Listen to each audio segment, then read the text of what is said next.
Sejarah politik Arab Saudi. Al-Mamlakah Al-Arabiyah As-Saudiyah merupakan sebuah negara yang berbentuk kerajaan dengan bentuk pemerintahan monarki mutlak Islam. Negara ini diproklamirkan oleh Abdul Aziz bin Abdurrahman As-Saud tanggal 23 September 1932.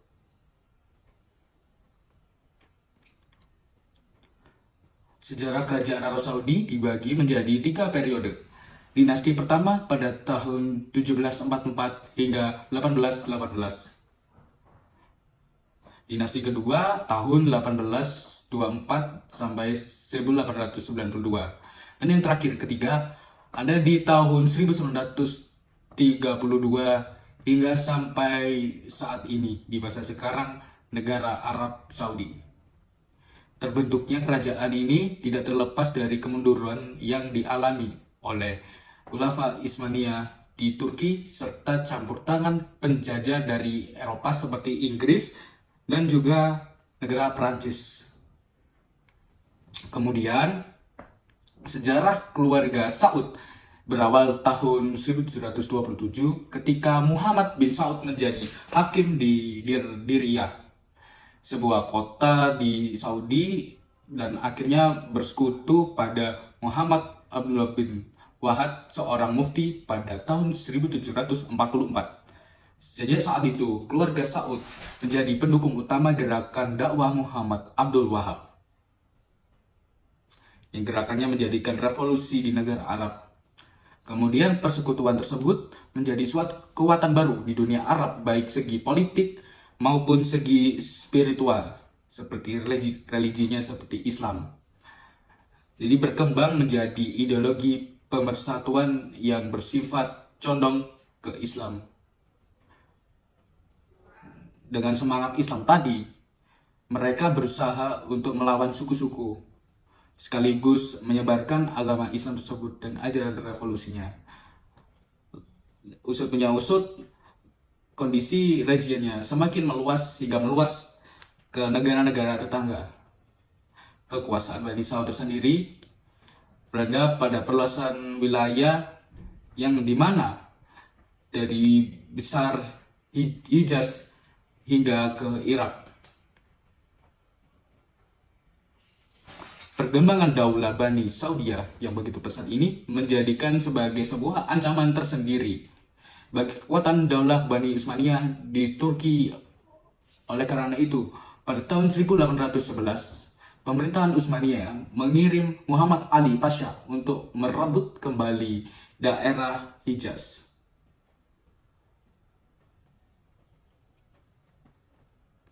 Muhammad Ali Pasha adalah perwira militer Daulat Utsmaniyah yang diangkat menjadi gubernur negara Mesir.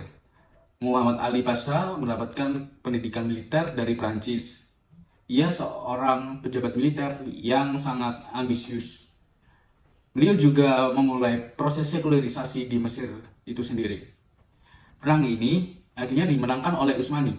Abdullah I menyerah pada tanggal 9 September 1818 dan dikirim ke Konstantinopel, tepatnya di Istanbul, dan dieksekusi di sana. Baik, di sini saya akan menjelaskan terkait dengan sistem politik Arab Saudi. Jadi Arab Saudi ini dalam tatanan politiknya ia menganut sistem politik yang monarki absolut. Sedangkan dalam tatanan pemerintah negara-negara Arab ini sama dengan negara-negara Islam lainnya yang menggunakan Al-Quran dan syariat Islam sebagai acuan untuk menyelenggarakan pemerintahannya. Arab Saudi pun menggunakan sistem presidensial yang dimana pemimpinnya merupakan seorang raja. Raja di sini tuh merupakan pusat otoritas bagi lembaga-lembaga politik Arab, termasuk dalam hal peradilan. Jadi tidak mengherankan setelah rangkaian konsultasi, raja memiliki kekuatan untuk menafsirkan undang-undang tersebut.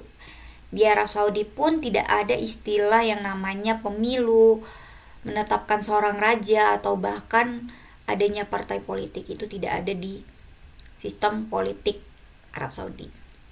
Nah, sebagai salah satu negara yang menganut politik monarki, Raja Arab Saudi ini memiliki kekuasaan yang luar biasa yang tidak dimiliki oleh seorang raja dari kerajaan yang masih eksis hingga saat ini.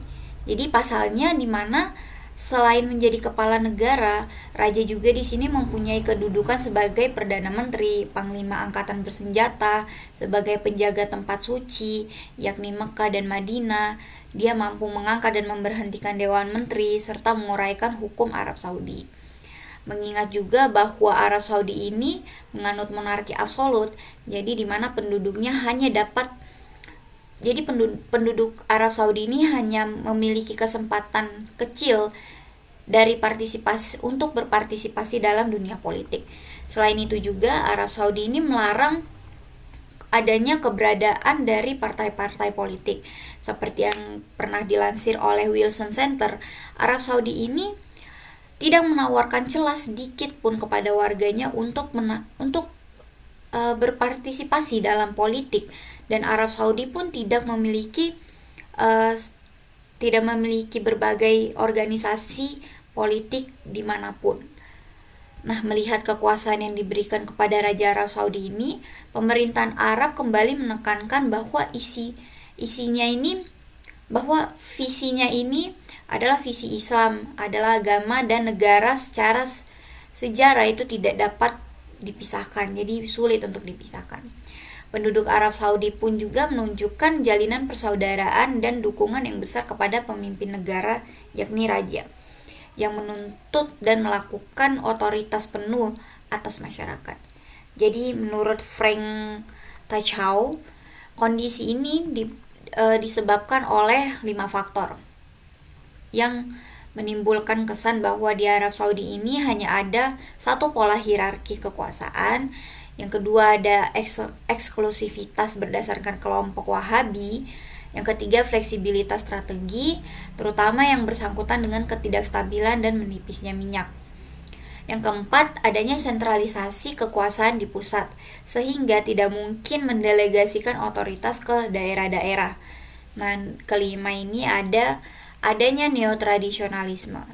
Jadi dalam pertumbuhannya dari tahun ke tahun, sistem politik dan tatanan politik Arab Saudi ini mengalami perubahan, yaitu kerajaan ini sebelumnya itu mengambil bentuk kekuasaan yang dominan oleh unsur-unsur agama yang lebih bersifat tradisional, ketertinggalan zaman dan sunyi. Mereka berhubungan erat terkait dengan adat yang ada dan kemudian berubah menjadi monarki absolut. Di tengah adanya reformasi dalam sosial, ekonomi, kependidikan hingga saat ini itu sangat pesat. Jadi Arab Saudi ini telah menegakkan supremasi dalam agama dan politik tradisionalnya. Ikatan kekeluargaan di Arab Saudi ini masih menjadi faktor utama dan faktor penting dalam kekuasaan di Arab Saudi. Jadi pemerintahan Arab Saudi ini masih meyakini pola ikatan antar negara dan agama. Poin-poin agama ini masih sangat pekat dalam kehidupan sosial dan politik. Akan tetapi, sehubung dengan kegiatan politik di dalam dan di luar negeri, raja juga telah membuat kelompok dewan yang bertugas untuk membantu raja dalam menjalankan berbagai tugasnya. Pemerintah juga dijalankan oleh dewan keluarga yang bekerja berdasarkan konsensus. Posisi ini ditunjuk langsung oleh raja dan hanya bisa diisi oleh bagian keluarga kerajaan atau kepala suku. Dan kemudian menduduki posisi Kementerian Administrasi Dana. Faktor nepotisme juga sebenarnya itu sangat kental dalam urusan pemerintahan di Arab Saudi. Sebagian besar dari mereka yang memegang posisi penting pemerintahan adalah milik keluarga atau kerajaan atau kelompok berpengaruh tertentu seperti pengusaha, bangsawan. Terus sama sekali tidak ada nilai demokrasi dalam hal itu. Tapi sama-sama penting adalah kewajiban terhadap Islam. Rakyat Arab Saudi sangat mudah tergoyangkan oleh nasionalisme dan sekularisme. Dan Raja Arab Saudi pun meningkatkan legitimasi intimasi mereka dengan memperlihatkan masalah agama dan menjunjung tinggi nilai moralitas. Assalamualaikum warahmatullahi wabarakatuh. Saya Arik Raffi Putra akan menyampaikan sistem pemerintahan negara Arab Saudi. Arab Saudi menganut sistem pemerintahan presidensial sehingga negaranya dipimpin oleh seorang raja. Arab Saudi memiliki landasan hukum yaitu Al-Quran dan Sunnah, sehingga keputusan, kebijakan, dan hukuman bersumber dari Al-Quran dan Sunnah. Seorang raja memiliki kedudukan tahta yang paling tinggi, sehingga segala sesuatu harus disetujui oleh seorang raja terlebih dahulu. Para menteri membuat kebijakan dan undang-undang harus disetujui oleh raja. Raja menjabat sebagai pemimpin negara sekaligus pemimpin militer, sehingga ia mampu memilih para menteri, duta negara, pejabat pemerintahan, dan pejabat-pejabat dalam militer. Raja Arab Saudi mampu atau memiliki kewenangan untuk memilih putra mahkota. Namun, pada 2006, Raja Abdullah menghapus kebijakan tersebut karena tidak sesuai dengan sistem pemerintahan Arab Saudi. Raja Abdullah merubah sehingga para rakyat mampu memilih calon-calon raja pemimpin dan calon-calon putra mahkota Arab Saudi. Nah, lalu bagaimanakah sistem politik dari Arab Saudi itu sendiri? Jadi Arab Saudi itu menganut sistem politik yaitu monarki absolut dengan seorang raja yang menjadi pemimpinnya. Nah, di Arab Saudi ini sang raja tidak memperkenankan adanya pemilihan umum, baik itu untuk memilih raja selanjutnya ataupun partai politik.